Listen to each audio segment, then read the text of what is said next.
Dalam Roma pasal 12 ayat yang ke-15 berkata, "Bersukacitalah dengan orang yang bersukacita, dan menangislah dengan orang yang menangis." Saudara, dalam kehidupan sehari-hari kita sering menemukan orang-orang dengan berbagai pergumulan. Mereka yang sedang berjuang menghadapi kesulitan ekonomi, kesedihan karena kehilangan orang yang dikasihi, atau bahkan kebingungan dalam menentukan arah hidup. Dunia yang semakin individualistis membuat banyak orang merasa sendiri dalam penderitaan mereka. Namun, sebagai pengikut Kristus, kita dipanggil untuk hidup dalam kasih dan kepedulian. Empati bukan hanya sekedar memahami perasaan orang lain, tetapi juga masuk ke dalam penderitaan mereka, merasakan apa yang mereka rasakan, dan mengambil bagian dalam kehidupan mereka. Saudara, Yesus adalah contoh sempurna dari empati. Sepanjang pelayanannya di dunia, dia menunjukkan kasih yang mendalam kepada setiap orang yang dia temui. Hal itu kita bisa lihat dalam beberapa peristiwa, yaitu pertama, Yesus menangis bersama mereka yang berduka. Dalam Yohanes pasal 11 ayat yang ke-35 tercatat bahwa Yesus menangis. Ini terjadi ketika Maria dan Marta berduka atas kematian saudara mereka, Lazarus. Meskipun Yesus tahu bahwa ia akan membangkitkan Lazarus, ia tetap menunjukkan belas kasihan dengan menangis bersama mereka. Yang kedua, Yesus peduli pada orang-orang yang terpinggirkan. Ketika seorang perempuan yang kedapatan berzina dibawa ke hadapan Yesus, banyak orang ingin menghukumnya dengan batu. Namun Yesus tidak langsung menghakimi, melainkan menunjukkan belas kasihan dengan berkata, "Barang siapa di antara kamu yang tidak berdosa, hendaklah ia yang pertama melemparkan batu kepada perempuan itu." Dengan empatinya, Yesus membebaskan perempuan itu dari penghukuman dan memberinya kesempatan untuk berubah. Yang ketiga, Yesus berbelas kasihan kepada orang lapar. Dalam peristiwa Yesus memberi makan 5.000 orang seperti yang terdapat dalam Matius pasal 14 ayat 13-21, ia melihat orang banyak yang mengikutinya dan merasa kasihan karena mereka lapar. Ia tidak hanya berkhotbah kepada mereka, tetapi juga memenuhi kebutuhan fisik mereka.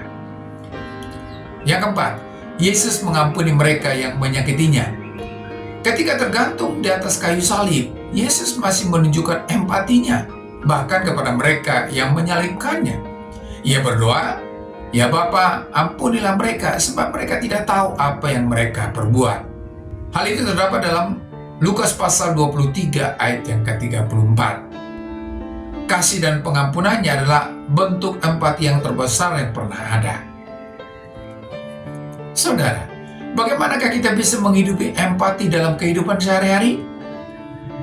Empati bukan sekedar teori, tetapi harus diwujudkan dalam tindakan nyata. Berikut beberapa langkah praktis untuk mengembangkan empati dalam kehidupan sehari-hari. Pertama, belajar mendengarkan dengan hati. Banyak orang hanya ingin didengar. Saat seseorang berbicara tentang masalahnya, kita seringkali ingin segera memberikan solusi atau nasihat. Namun terkadang yang mereka butuhkan hanyalah seseorang yang mau mendengar dengan tulus. Yakobus pasal 1 ayat yang ke-19 berkata, "Setiap orang hendaklah cepat untuk mendengar, tetapi lambat untuk berkata-kata, dan juga lambat untuk marah." Yang kedua, mendoakan orang lain. Doa adalah salah satu cara menunjukkan empati. Ketika kita mendoakan seseorang, kita membawa beban mereka kepada Tuhan. Galatia pasal 6 ayat 2 berkata, "Bertolong-tolonganlah menanggung bebanmu, demikianlah kamu memenuhi hukum Kristus." Yang ketiga, bertindak dalam kasih. Empati sejati tidak berhenti pada perasaan iba, tetapi mendorong kita untuk bertindak. Jika kita melihat seseorang yang membutuhkan bantuan, kita harus siap menolong. Yakobus pasal 2 ayat 15-16 menegur orang yang hanya berbicara tanpa bertindak. Jika seorang saudara atau saudari tidak mempunyai pakaian dan kekurangan makanan sehari-hari, dan seorang dari antara kamu berkata kepadanya, "Selamat jalan, kenakanlah kain panas, dan makanlah sampai kenyang," tetapi kamu tidak memberikan kepadanya apa yang perlu bagi tubuhnya, apakah gunanya itu? Yang keempat, menunjukkan kasih dalam perbuatan kecil. Empati tidak selalu harus dilakukan dalam bentuk tindakan besar.